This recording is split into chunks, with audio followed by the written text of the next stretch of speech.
Mahal na yata kita. Parang addict daw ako, ganun. Kasi ang dami kong tato. Oo. Pag umulan, kasi kadalasan sa bahay namin pag umuulan, natulo eh.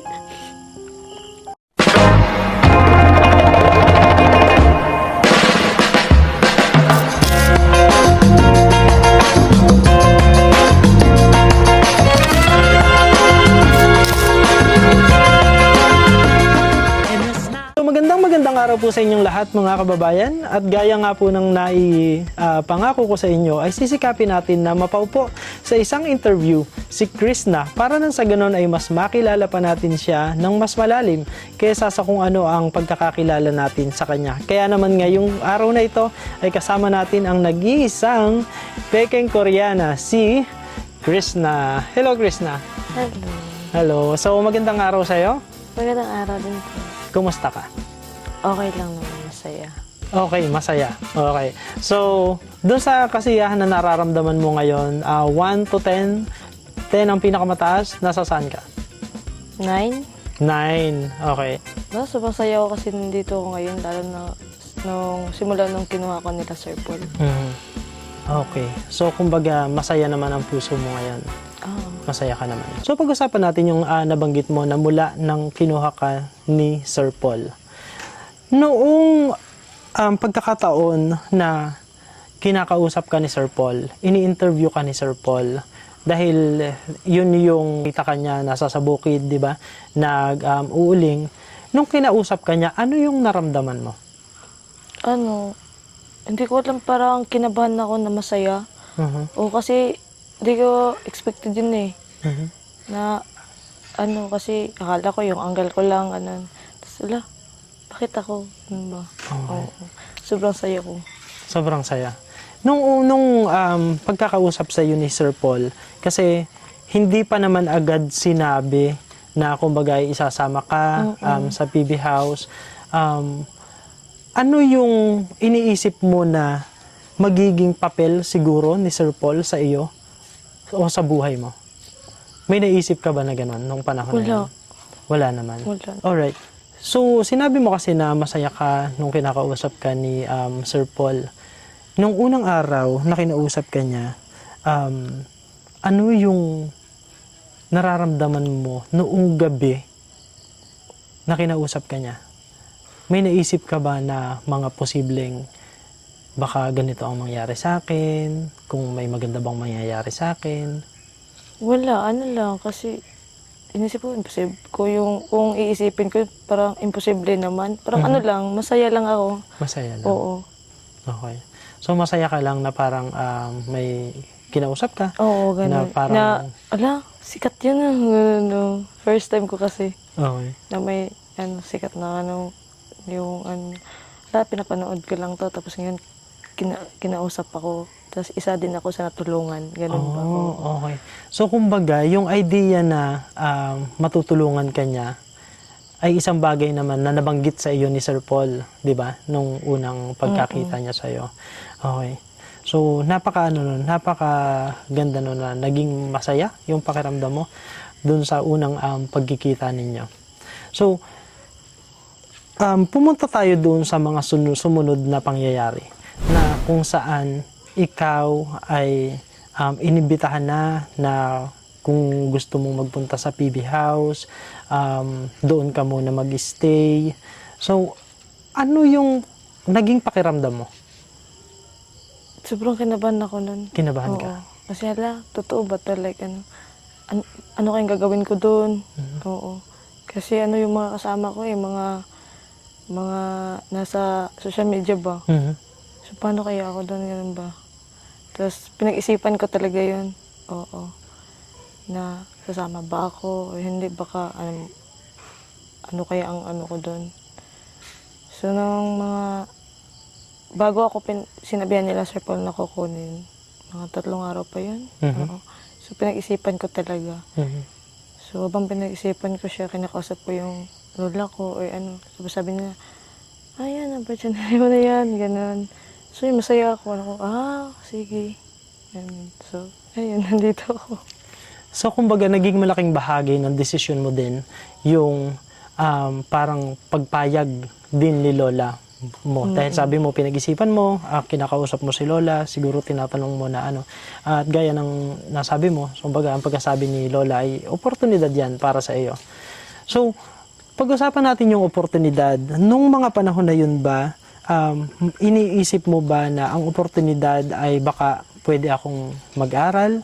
Or ano kaya yung pwedeng mangyari sa iyo? Dahil nung mga panahon na yun, siguro I think hindi mo pa naman iniisip na ikaw ay magbablog. Tama ba? Hindi pa. Ano yung iniisip mo na tulong na baka ibibigay sa iyo ni Sir Paul? Baka ang iniisip ko lang doon yung ano lang ba, baka makapagtrabaho ako doon sa kanila, oo, para makatulong din ako kila mama, oo, sa mga kapatid ko. Yun lang. O kasi, syempre, naging kasambay din ako dati. So, yun ang ano ko na, baka may kasambay ako doon. Ganon. So, okay na yan kasi malapit naman, oo. So, yun lang, kasi nasa bukid din naman ako, din gusto ko din na makapagtrabaho kahit ano. So, yun lang, iniisip ko lang kung baka mag-vlog ka, wala. Wala. O kumbaga, wala. Hindi yun sumagi man lang sa isipan mo na baka mangyayari. Hindi. Diba? Yun. So, sa bilis ng mga pangyayari na nangyayari ngayon, kailan nagsimula ang parang ideya na ikaw ay pwede palang mag-vlog? Paano nangyari yun?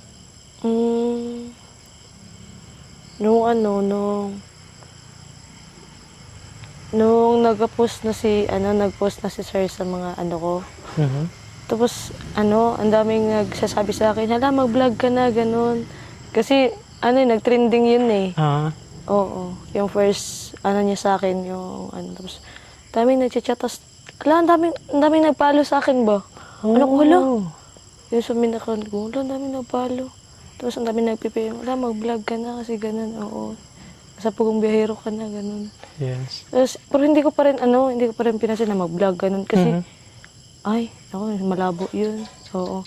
So, nung napunta na ako dito, so, yun, nakita ko sila, Kuya Ralph, sila, nagbablog talaga sila. Then, dinry ko din na mag-ros-ros, gano'n. Okay. So, napakaganda kasi nung naging feedback nung mga tao dun sa pagsama mo sa Pugong Biyahero team, dun sa kanilang pag-charity, di ba? Naging mahirap ba para sa'yo ang magsimula sa pagbablog?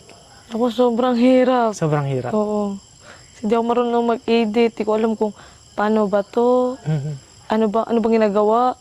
Oo, ano bang gagawin? Ano bang intro nito? Oo. Sobrang kinabahan nung first vlog ko.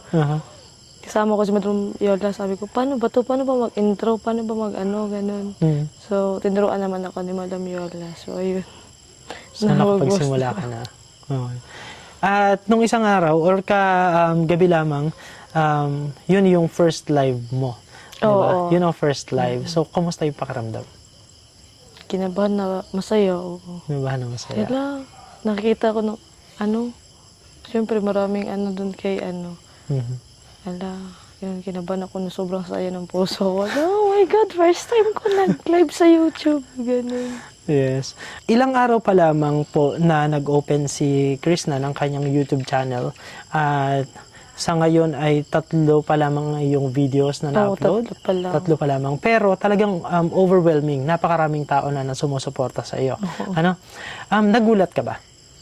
Oo. Kasi Bakit?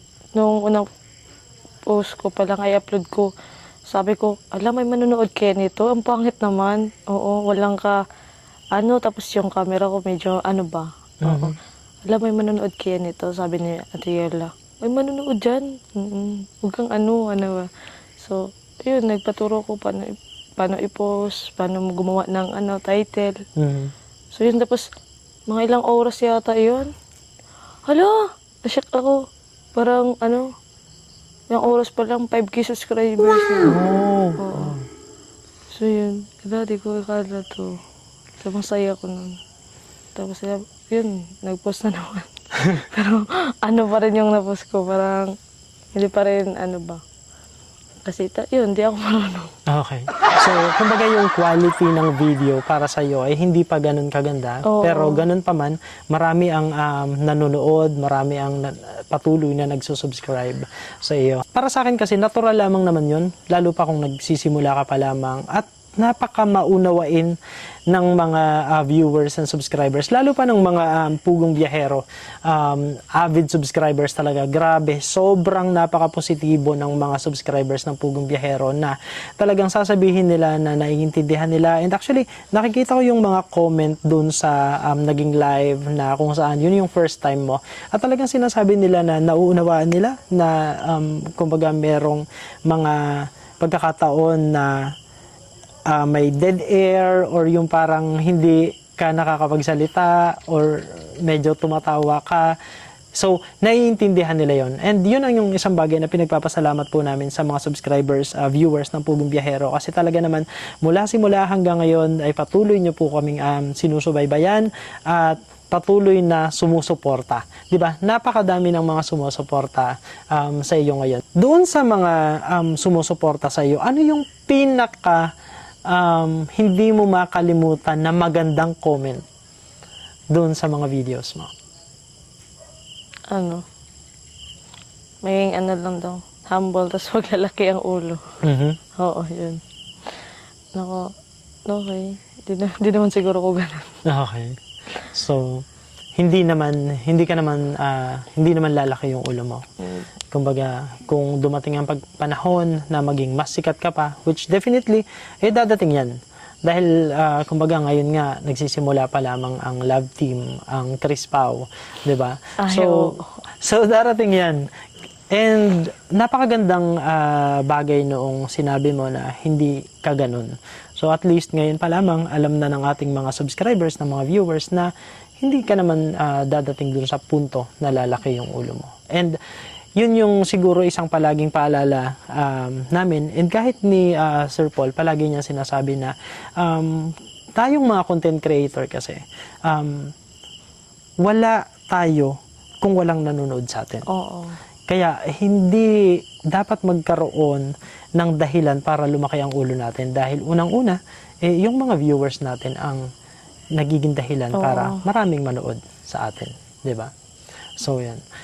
'Yun ang magandang komento na natanggap mo. Pero hindi naman maiiwasan na mayroon ding mga hindi naman magandang komento. Pinabaliwala ko lang yun, yung mga parang addict daw ako, ganun. Kasi ang dami kong tattoo. Oo. Tapos yun ang pinaka na may nag-comment na ng basya kay na. Nung first namin pumunta kay Edito, ganun. Okay.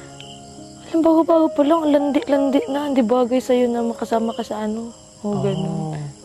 Di nila naintindihan ba yung Yes. gano'n yun? Oo. Na yun ay Binaliwala content. ko lang yun. Kumbaga hindi niya naintindihan kasi I don't think naman na marami. Kasi for sure, mas marami yung nakaintindi. Na yun ay content, yun ay bahagi ng kung ano ang pinapalabas ng Pugong Biyahero. So, pag-usapan natin yung nagsabi sa'yo ng parang addict. At yun ay dahil sa iyong mga tattoo. Oo. Okay. And siguro hindi lamang yun isa na nagsabi. Maraming mga tao na nagsasabi na dahil sa tattoo ay mukhang ganito. Ano yung mensahe na gusto mo sabihin sa kanila? Di ba ako addict? Yung mga tattoo, kasi, parang dito ako masaya eh. Nung time na parang stress ako, yung sasama ko sa mga barkada ko, ganda. So, ayun. Tapos, hindi pa ako masamang tao. May tattoo lang ako, pero wala akong inaapakang tao. Napakahalaga nun, na alam mo na wala kang inaapakan na tao. And kasi ang tattoo po is an art. It's a form of expression. 'Di ba? At kahit ako mismo po, meron din po akong tattoo. Actually, may malaki akong tattoo sa likod. Isa lang 'yun, pero malaki. Kahit pag samasamahin mo yung tattoo mo, hindi siya mas lalaki dun sa tattoo ko. Pero 'yun nga po, siguro dahil hindi naman natin din masisisi ang iba na kumbaga nandoon pa rin sila sa makalumang pananaw, na irerespeto natin. We just have to respect kung ano yung paniniwala nila, pero hindi naman ibig sabihin na kung ano yung sinasabi nila ay totoo tungkol sa iyo. Gaya nga nun, yung sinabi nila na parang addict, which is, kaya sabi mo, hindi ka naman addict, hindi ka masamang tao, at Hindi naman wala ako. kang inaapakan na iba. Very good. Nung makilala ka ni Sir Paul, di ba, mas madalas na kay lola ka. Kasama mo si lola mo. Kasi sila, mama at papa mo ay nasa sa Damilag. Damilag. Tama? Okay. So, ibig sabihin ba, lola's girl ba si Krishna? Oo. Oh, lola's girl. Okay. So, bumalik tayo dun sa pagkakataon na ikaw ay nag-uuling pa. Nung mga panahon na yon, ano yung pangarap mo para sa lola mo? Ano lang.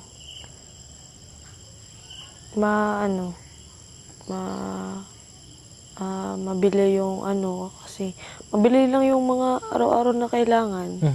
Kasi mahirap din naman doon. Di naman ako na, nangarap na, mabibili ko pa to, kailangan ibigay sa ito. Kasi, wala, parang feeling ko, doon lang ako, hanggang doon na lang ako eh. Oo. So, yun, nagtatrabaho ako. Pero minsan, syempre, yung income ko nahati. Pinabigay ko din kila mama. Oo. So, yun. So, noon iniisip mo na hanggang doon lamang yung kakayahan mo. Kaya parang yun lang yung iniisip mo na gusto mong mabigay, at least mabigay ko man lang yung pang-araw-araw na pangangailangan ni Lola. Tapos ganoon din, nagbibigay ka pa sa kala mama at papa mo. Pero, hindi lahat talaga na, kumbaga ako doon sa lola ko kasi, syempre, yung pagtrabaho doon minsan lang naman.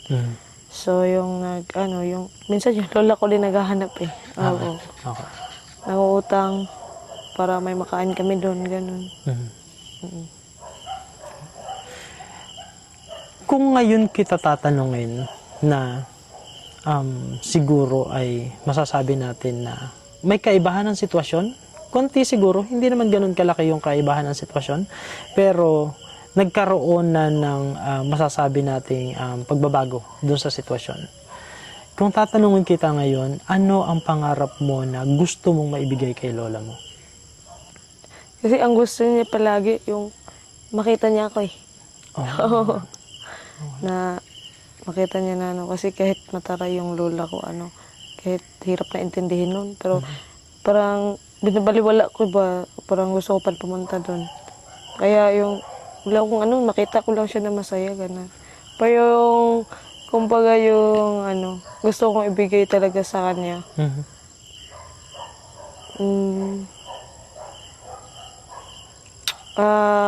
Gusto ko mabalik yung mga lubi niya na binta. Mabalik ang mga? Mga buko niya na nabinta. Yun ang gusto niya eh. Oh, okay. So, nabenta yung mga puno Oo. na pag-aari kasi nila. sinabi niya pero nandito na ako galing. Tapos sinabi niya na na kunin mo na yung yung buko na prenda. Ikaw na lang kumuha, ganun. Oh, parang nakasanla. Oo, ganun. Nakasanla. Oo. Sabi ko, wala pa akong pera maoy, ganun, baka soon, ganun. Tapos yung ko na, yung bahay, oo. So, yun yung gusto mo para sa lola mo? Oo. Kasi alam mo na yun ang magpapasaya sa kanya. Oo. At yun ay pinaplano mong gawin. Then pero may ako na mas malaking plano para sa pamilya ko din sa parents ko. Yes. Tsaka yung baka soon pala rin mabili ko ulit yung lupa namin. Wait lang. Kasi wala kasi ako doon nung nabenta yung lupa namin. So, parang nung panahon na ngayon, parang nagtampo ako sa mama ko. Kasi, syempre, marami kami. So, yun, mahirap. Tapos, bakit nabenta pa yung lupa? Pero, unti-unti ko namang naintindihan yun. No? Kasi dahil sa problema nila, kaya nabenta yun. Pero yun talaga yung kasi yun ang hinihiling ng papa ko eh, na baka pagdating ng panahon na ay kaya ka na, bilhin mo yung ulit yung lupa natin. Naiyak na ako. Okay. Kuha tayo ng tissue. Bin, pwedeng pengin ng tissue. Ayan. Kuha tayo ng tissue. So yun ang pangarap ko sa, mabalik ko sa kanila yun. Saka mapagawan ko ng bahay sila mama. Oo. Yes. Kasi, di pa ako kasi di ko sila, gusto ko rin makita sila na kahit sa, makatira sila sa, kahit di naman ganun na bahay na yung, hindi tumutulog. Pag umulan, kasi kadalasan sa bahay namin pag umuulan, natulo eh. Tapos, yung mga papa ko natutulog lang sa, sa kainan namin ba? Sa lamesa? Hindi kasi wala kaming lamesa eh. Oh. Doon kami kakain sa, sa, ano ba yun yung... Papag? Oo, sa papag. So, pag umuulan, parang nababasa sila, hindi sila makatulog ng maayos kasi kami yung inuuna nila eh. Doon kami sa taas, tapos sila din dito sa baba. So, gusto ko rin pag syempre makapagawa ng bahay para sa kanila. Yung mga pinaplano ko ngayon para sa kanila lahat. Oo. Grabe. Sige, Alvin. Pag nagkwenta talaga ako tungkol sa pamilya ko, naiiyak ako. Lahat naman yata ng tao. Ako, medyo din ako pagka pamilya yung Ayan. So, ang uwi ng babae. hindi. Hindi. Pangit na umiyak. Ayan.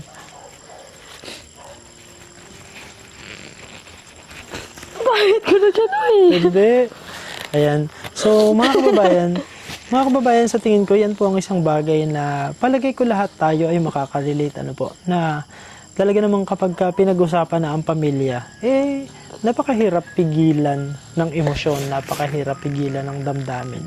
Lalo pa nga at pinag-uusapan yung kung ano yung pinagdadaanan at bilang anak, yun ang gusto natin na mabigay, kung ano yung makakapagpasaya sa ating mga magulang, no? And dahil dun sa sinabi mo kanina na kumbaga mas inuuna ng mga magulang mo ang mga anak, kumbaga sila ay natutuluan kapag umuulan, pero sinisecure nila yung mga anak kayo na makakatulog ng maayos.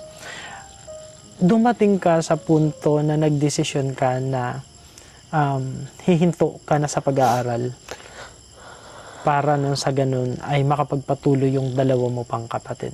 Oo. Bakit mo naisip yun? Dati kasi, matagal na kasi ako naginto sa pag-aaral. Pero yung sa bahay namin hanggang ngayon, ganun pa rin eh. Oo, naginto kasi, syempre nagkasambay ako that time. So, yung time na yun, nag-module pa ako. 9 tsaka 9 hanggang grade 10. So, kasi yung ate ko nag-aaral din ng college dun sa Davao. So, parang minsan pag may kailangan siya, nagsisi ako sa amo namin para yun, gastusin mo pa sa pag-aaral mo, ganun. Tapos minsan nangingi din sila mama. Siyempre magpapadala kami. So, parang iniisip ko kasi, tutulungan ko yung ate ko kasi iniisip ko mahina ako eh. Yung ate ko parang kaya niya. Kasi matalino yung ate ko eh. Oo. So, sabi ko, kahit yung ate ko lang makapagtapos, tutulungan ko na lang. So, pero hindi pa rin. Hindi pinalad yung ate. Hindi pinalad na makapagtapos. Okay. So, ayun, naghiwalay na kami ng ate ko na nagtrabaho. So, yun, sabi ko, para makapag-focus na lang ako sa, magpapadala kay la mama. Hindi na lang ako siguro mag-aaral, ganun. Oo. Pero natapos mo ang grade 10, tama ba? Oo, natapos. Natapos mo ang grade 10.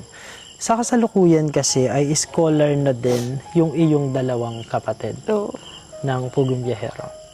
Ang tanong ko sa iyo ngayon is, meron ka bang planong bumalik sa pag-aaral? Meron. Kailan mo planong bumalik sa pag-aaral? Baka next year. Next year. Oo. Napakaganda niyan. Kasi iba pa rin ang edukasyon. Ang kasikatan, hindi natin masasabi kung hanggang kailan. Oo. Pero ang edukasyon, basta meron ka niyan, Habang buhay mo habang na yung buhay yan, dadalhin. hindi yan mananakaw sa iyo. Kaya napaka-importante nun, no? Kung sakasakali na magpapatuloy ka ng pag-aaral, ikaw ay grade 11, Oo.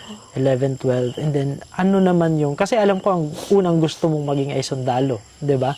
Pero kung halimbawa matapos ka ng grade 11 and 12 and yung chance na makapasok ka ng kolehiyo, nagbago na ba ang isip mo sa kung ano yung gusto mong maging? Hindi. Hindi pa rin. Gusto mo pa rin maging sundalo. Ano ba yung dahilan kung bakit gusto mong maging sundalo? Ewan ko, bata pa lang ako, yun na talagang pangarap ko. Oh. Oo. Ano ba yung nakikita mong Kasi feel ko, kaya ko to eh, ganun. Oo. Oo. okay. Tapang ako eh, ganun. So talagang gusto mo pa rin na Oo. maging sundalo. Okay.